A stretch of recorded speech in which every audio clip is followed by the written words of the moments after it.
Digital arrest मामले में Ujjain police ने गिरोह का खुलासा किया है। यह गिरोह के 4 सदस्यों को गिरफ्तार कर लिया गया है। वहीं 2 और सदस्यों को गिरफ्तार करने के लिए पुलिस टीम लगी हुई है। दरअसल इस गिरोह के सदस्यों ने रामकृष्ण मिशन आश्रम के स्वामी जी को डिजिटल अरेस्ट कर 71 लाख रुपए ट्रांसफर करवा लिए। खास बात यह है कि जब स्वामी जी को फोन करके बताया गया कि ताइवान का एक कोरियर मुंबई एयरपोर्ट पर सीज किया गया है जिसमें ड्रग्स है और यह कोरियर स्वामी जी के ही नाम का है, स्वामी जी को स्काइप ऐप डाउनलोड करवाकर वीडियो कॉन्फ्रेंस से जोड़ा और उन्हें मुंबई अंधेरी पुलिस स्टेशन का हवाला देकर डराया गया। डर के कारण स्वामी जी ने 2 बार में कुल 71 लाख रुपए ट्रांसफर किए। पहली बार में 59 लाख रुपए यस बैंक के बैंक अकाउंट और दूसरी बार में 12 लाख रुपए आईसीआईसीआई बैंक अकाउंट में ट्रांसफर करवाए।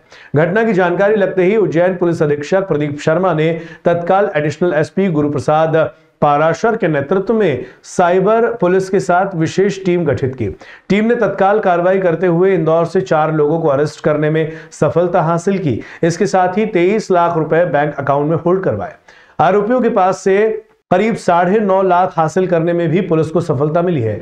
पुलिस ने 2 और आरोपियों को डिटेक्ट किया है जिन्हें भी जल्द गिरफ्तार किया जाएगा। एसपी प्रदीप शर्मा ने इस सफलता पर पुलिस टीम को 20,000 रुपए इनाम की भी बात कही है। गिरफ्तार चारों आरोपी इंदौर के रहने वाले हैं। आरोपियों से पूछताछ के बाद मामले में और भी खुलासे हो सकते हैं। रामकृष्ण आश्रम के हमारे एक स्वामी जी हैं जो यहाँ रहते थे। उनको एक अननोन कॉल आया कि ताइवान को उन्होंने कोई इंटरनेशनल कोरियर बुक किया था जिसको मुंबई पुलिस ने सीज किया है, जिसमें ड्रग्स हैं, ऐसा वो पता चला है। इसके बेसिस पे उनको अंधेरी पुलिस स्टेशन का बताते हुए स्काइप इंस्टॉल करवाया और उसके बाद उनको वीडियो कॉन्फ्रेंस पे अरेस्ट किया गया। डिजिटल अरेस्ट जिसको हम एक जो फ्रॉड है उस तरह से उनको अपने सर्विलेंस पे रखा गया और 71 लाख रुपए इसमें ट्रांजैक्ट किए गए। इसमें 4 लोगों को हम लोगों ने इंदौर से गिरफ्तार किया है। ये चारों एक्चुअल फील्ड वर्कर्स हैं जिन्होंने अपने खाते के माध्यम से इसमें ट्रांजैक्शन किया। इसमें करीब 23 लाख का एक खाते में होल्ड किया गया, 9.5 लाख रुपए इस खाते में ट्रांजैक्शन हुए हैं। इसमें 2 लोगों को हम लोगों ने और आइडेंटिफाई किया है जो USDT, ये जो क्रिप्टो करेंसी है टेथर, उसके माध्यम से इसमें ट्रांजैक्शन करते थे बाइनेंस ऐप के माध्यम से। तो हम उस ट्रेल को भी डेवलप कर रहे हैं और इन दोनों को गिरफ्तार होने से मुझे लगता है इस तरह के जो साइबर क्राइम के अपराधों का एक जो गैंग है उसको हम पूरी तरह से डिटेक्ट कर पाएंगे। उज्जैन निवासी कैबिनेट मंत्री दर्जा प्राप्त मध्य प्रदेश वक्फ बोर्ड अध्यक्ष डॉक्टर सनवर पटेल को जान से मारने की धमकी देने का मामला सामने आया है। सोशल मीडिया पर भद्दे कमेंट्स करने के साथ ही लोगों को भड़काया जा रहा है। सार्वजनिक रूप से अध्यक्ष व उनके पुत्र को गांव अथवा शहर में निकलने पर मारने की धमकी दी जा रही है। मामले में महाकाल थाना पुलिस ने 9 लोगों के खिलाफ केस दर्ज किया है। एसपी प्रदीप शर्मा ने बताया कि डॉक्टर सनवर पटेल जो कि वक्फ बोर्ड के अध्यक्ष हैं, उन्होंने कल एक आवेदन दिया था जिसके माध्यम से बताया जा रहा है कि सोशल मीडिया प्लेटफॉर्म फेसबुक पर उन्हें जान से मारने की धमकी दी जा रही है, अभद्र टिप्पणियां की जा रही हैं, साथ ही उनके पुत्र पर भी टिप्पणी की जा रही है जिससे के स्क्रीनशॉट्स भी उपलब्ध कराए गए हैं।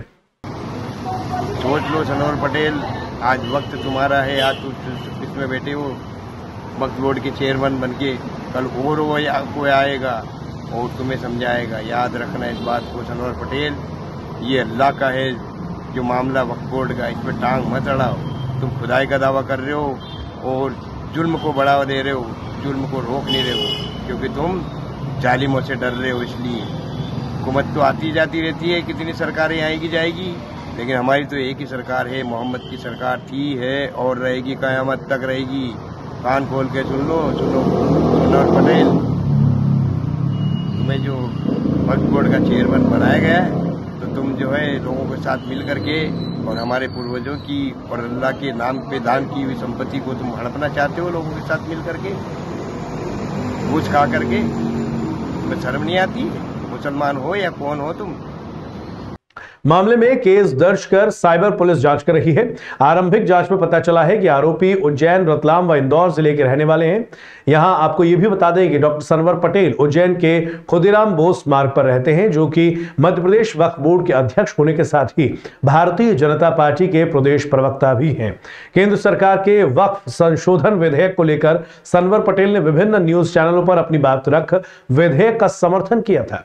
इसके बाद से ही कुछ लोग उनके खिलाफ इंटरनेट मीडिया पर वैमनस्यता फैला रहे हैं, लोगों को भड़काकर उन्हें धमकी दी जा रही है। मामले में डॉक्टर सनवर पटेल ने कहा है कि उन्होंने जब से वक्फ संशोधन बिल का समर्थन किया है तब से ही उन्हें धमकियां मिल रही है, जबकि यह बिल राष्ट्रहित, सामाजिक और वक्फ के हित में होगा, जिसे मैं समर्थन करता हूं।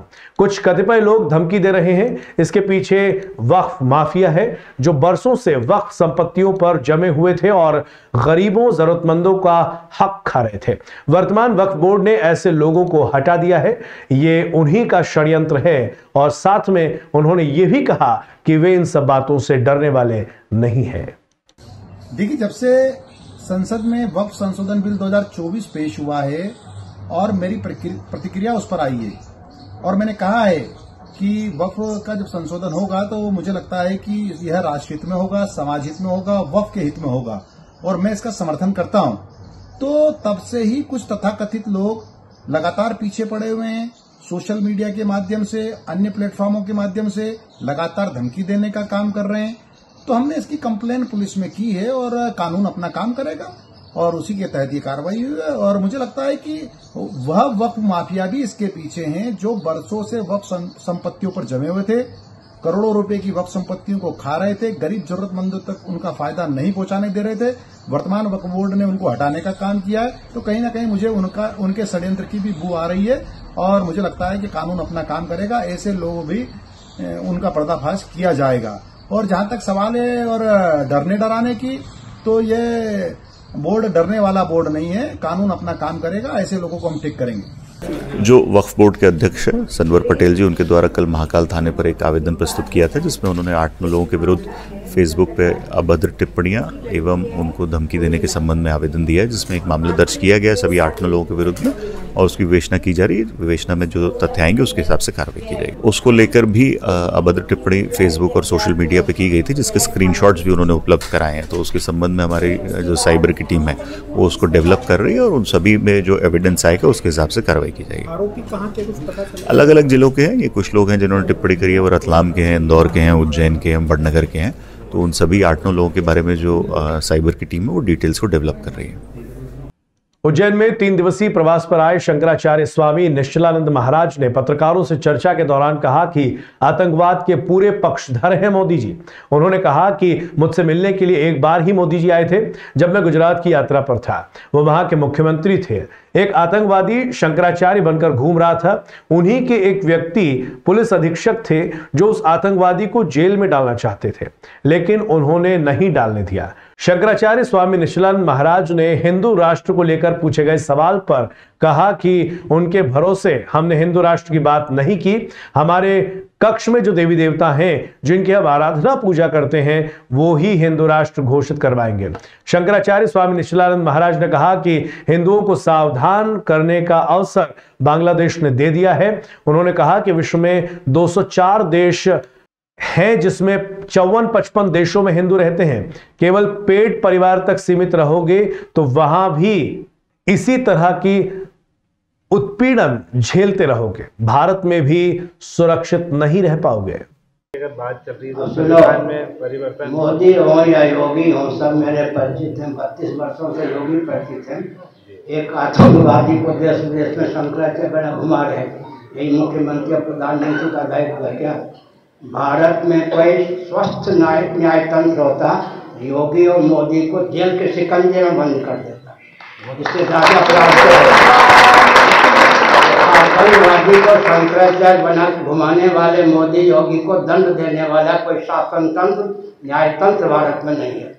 हिंदुओं को सावधान करने की का अवसर है, बांग्लादेश ने दिया है, थोड़ा ध्यान दीजिए। सच्चिदानंद स्वरूप सर्वेश्वर के स्मरण का बल हो, सद्भाव पूर्वक संवाद का बल हो, सेवा का बल हो और संघ बल हो। 4 सकार को बांग्लादेश के हिंदू अपनाते तो कोई विपत्ति नहीं आती। केवल पेट भरने और परिवार तक सीमित रहने के कारण उनको जगने का अवसर दिया है उन लोगों ने। 4 सकार सच्चिदानंद स्वरूप सर्वेश्वर के स्मरण का बल हो, परस्पर सद्भाव पूर्वक संवाद का बल हो, सेवा का प्रकल्प और संघ बल हो। 4 बल को अपनाते तो फिर मेरा संदेश वहाँ पहुँचा होगा, फिर मार्ग में उतर आए ही नहीं हिंदू। ठीक, चारों सरकार अपनावे, सब जगह जहाँ भी रहेंगे वहाँ प्रसन्न रहेंगे। विश्व में 204 देश हैं, 54-55 देशों में हिंदू रहते हैं। चार सरकार को अपनाएंगे, सब जगह पूजित होंगे, प्रतिष्ठित होंगे, केवल पेट परिवार तक सीमित रहेंगे, वहाँ भी सब जगह उत्पीड़ित होंगे, भारत में भी सुरक्षित नहीं रहेंगे। जम्मू कश्मीर की पूर्व मुख्यमंत्री महबूबा मुफ्ती की बेटी इल्तिजा के बयान हिंदुत्व एक बीमारी है जिसने लाखों भारतीयों को बीमार किया है, यह भगवान के नाम को भी कलंकित कर रही है। इस बयान से देश भर के साधु संतों में आक्रोश देखा जा रहा है। बयान का वीडियो वायरल होने के बाद देश भर में शंकराचार्यों, महामंडलेश्वर और संत समाज में आक्रोश है। उज्जैन में साधु संतों ने आक्रोश जताया है। श्री गोवर्धन मठ पुरी पीठाधीश्वर श्रीमद जगतगुरु शंकराचार्य स्वामी श्री निश्चलानंद सरस्वती महाराज ने कहा कि हिंदू की गंभीरता, दुर्बलता नहीं समझना चाहिए।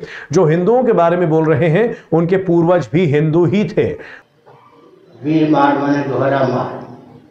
हिंदू दबू नहीं होता, सत्य सहिष्णु होता है, धैर्य होता है। सुनो, सामान्य जो पुलिसकर्मी होते हैं गाली और चांटा और डंडा में माहिर होते हैं। कोई डीजी हो जाए तो झटपट गुस्सा नहीं करता, गाली का प्रयोग नहीं करता, डंडे का प्रयोग नहीं करता। कोई सेना अध्यक्ष हो जाए तो और गंभीर होता है, रक्षा मंत्री हो जाए तो और गंभीर होता है।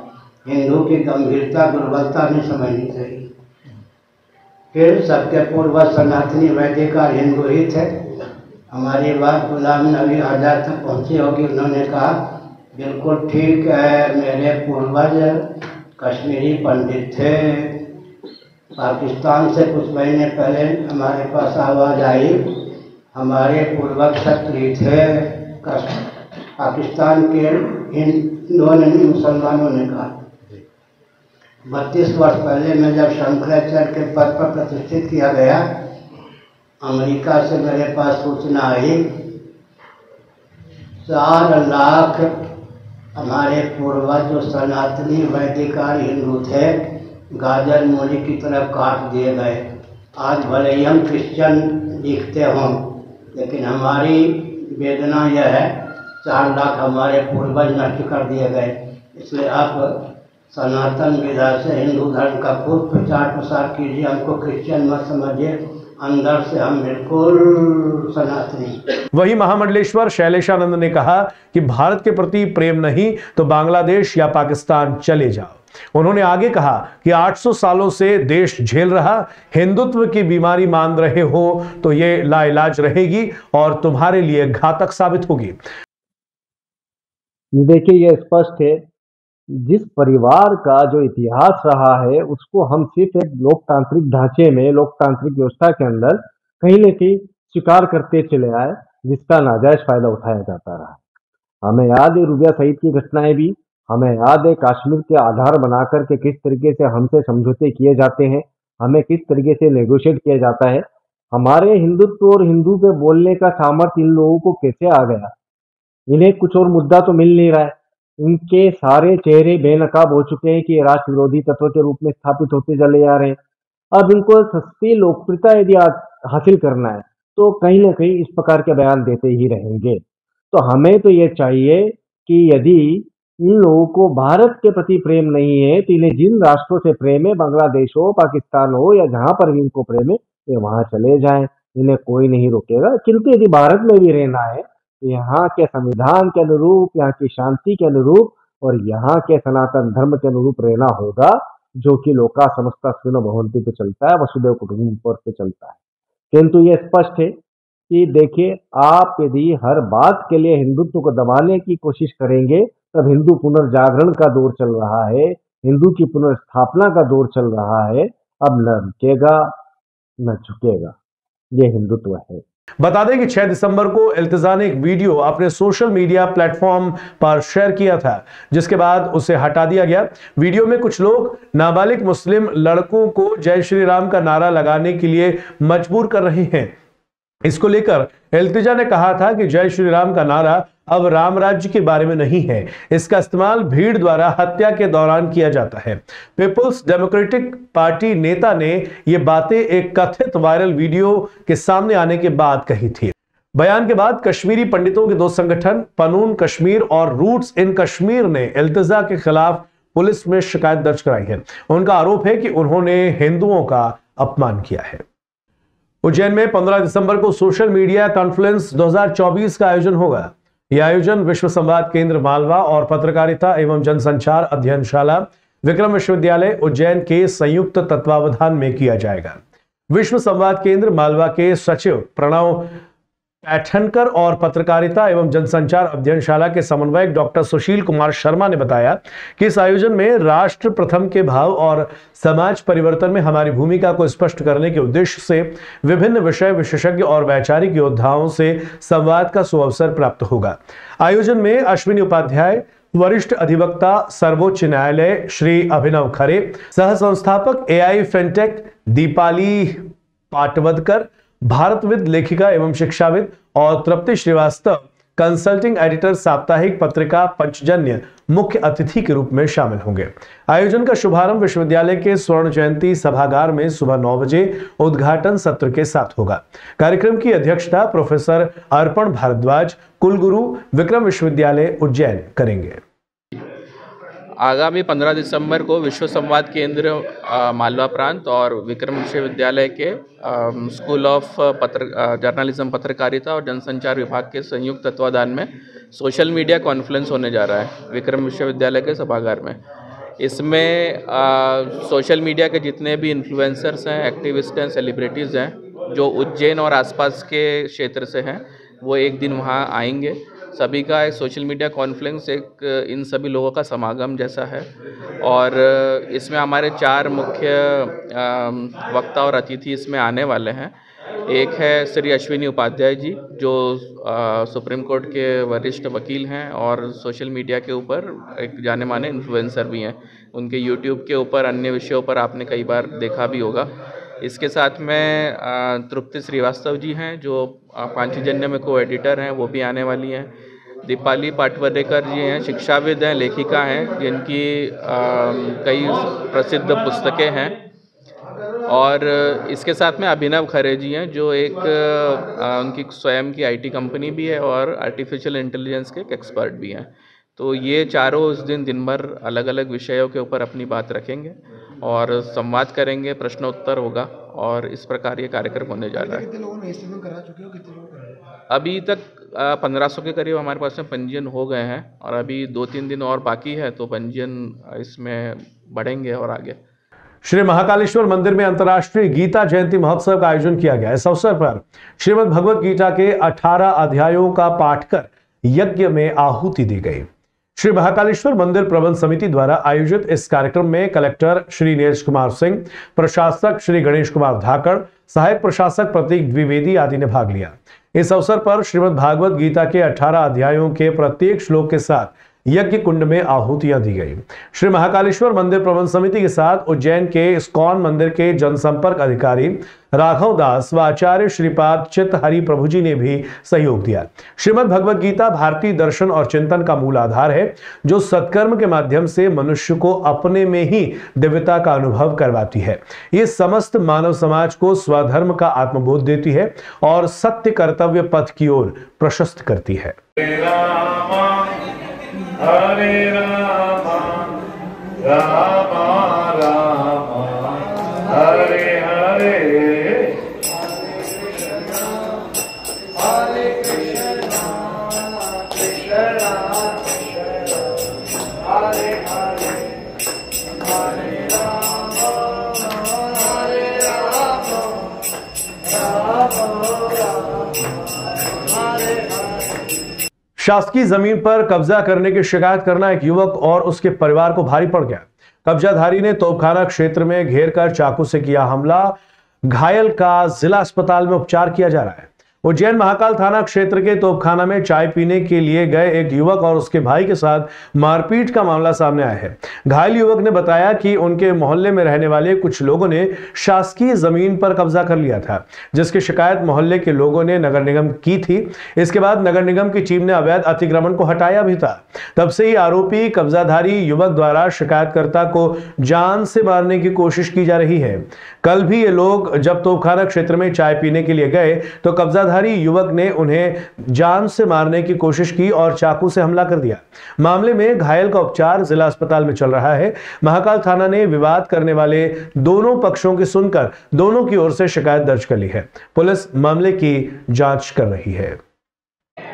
जी, कल रात में मेरे भाई के साथ तोपखाना क्षेत्र में चाय पीने गया था, तो वहाँ पे भाई मेरे सूप लेने गए सूप की दुकान पे, और मैं चाय की दुकान पे खड़ा था। तो 2 गाड़ियों पे 4 जने आए, तो अब्दुल रहमान ने मेरे सर पे बहुत ज़ोर से मारा, और जैसे ही मैं पलटा तो मुझे गाली गलौज करने लगे। मैंने कहा, भाई क्या हुआ, क्या बात है आपकी? तो के मेरे से बोल रहे थे कि तेरे बाप को जान से मार देंगे हम। देर में और गाली बकने लगे, तो मैंने कहा, भाई गाली गलौज मत करो, आपका विवाद मेरे पापा से बात करो आप।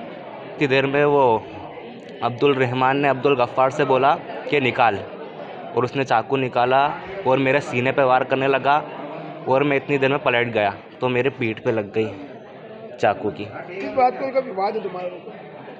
भैया वो शासकीय ज़मीन पे इन्होंने कब्ज़ा कर रखा था, जिसकी शिकायत मोहल्ले वालों ने और हमने सबने करी थी। पर वो क्या है कि मोहल्ले वालों को नहीं, हमको ही दोषी मानते उस चीज़ का। उज्जैन के विश्व प्रसिद्ध बाबा महाकाल मंदिर में मराठी और हिंदी फिल्मों की अभिनेत्री अमृता खानवलकर ने बाबा महाकाल के दर्शन किए। उन्होंने चांदी द्वार से दर्शन किए और नंदी हॉल में बैठकर बाबा महाकाल का ध्यान लगाया। महाकाल मंदिर में लगातार वीआईपी श्रद्धालुओं का आना जारी है। प्रतिदिन यहां 1 से 1.5 लाख भक्त बाबा महाकाल के दर्शन के लिए आते ही हैं। क्रिकेट खिलाड़ी, राजनेता, फिल्म अभिनेता और अभिनेत्री भी दर्शन के लिए पहुंचते हैं। मंदिर समिति की ओर से फिल्म अभिनेत्री का स्वागत सम्मान किया गया। उज्जैन में नगर निगम द्वारा जोन क्रमांक 6 स्थित 2 तालाब से इंदौर रोड को जोड़ने वाली रोड वार्ड क्रमांक स्थित 48 स्थित बालाजी परिसर में बने 13 मकान जो कि सड़क निर्माण में बाधक बने हुए थे, उन्हें हटाने की कार्रवाई की गई। कार्रवाई के अंतर्गत बालाजी परिसर स्थित 13 मकान को पूर्व में नोटिस दिया गया था और सूचित किया गया था, जिसमें एक मकान जिसके भवन स्वामी रेणु प्रजापत जिसे पूर्ण रूप से तोड़ा जाना था और शेष मकान के कुछ हिस्सों को तोड़ा जाना था, जिसकी मार्किंग भी की जा चुकी थी। जो शेष मकान थे उन्हें उनके भवन स्वामियों द्वारा स्वयं अपने व्यय से स्वतः ही हटाए जाने की कार्रवाई की जा रही थी। साथ ही जो मकान नहीं हटाए गए थे तथा जिन मकानों को पूर्ण रूप से हटाया जाना था उन्हें 2 जेसीबी के माध्यम से हटाने की कार्रवाई नगर निगम, पुलिस प्रशासन एवं रिमूवल गैंग के माध्यम से की गई। इस कार्रवाई के दौरान भवन अधिकारी जगदीश प्रसाद मालवीय, दीपक शर्मा, उपयंत्री मुकुल मेश्राम, गायत्री प्रसाद डेहरिया उपस्थित रहे।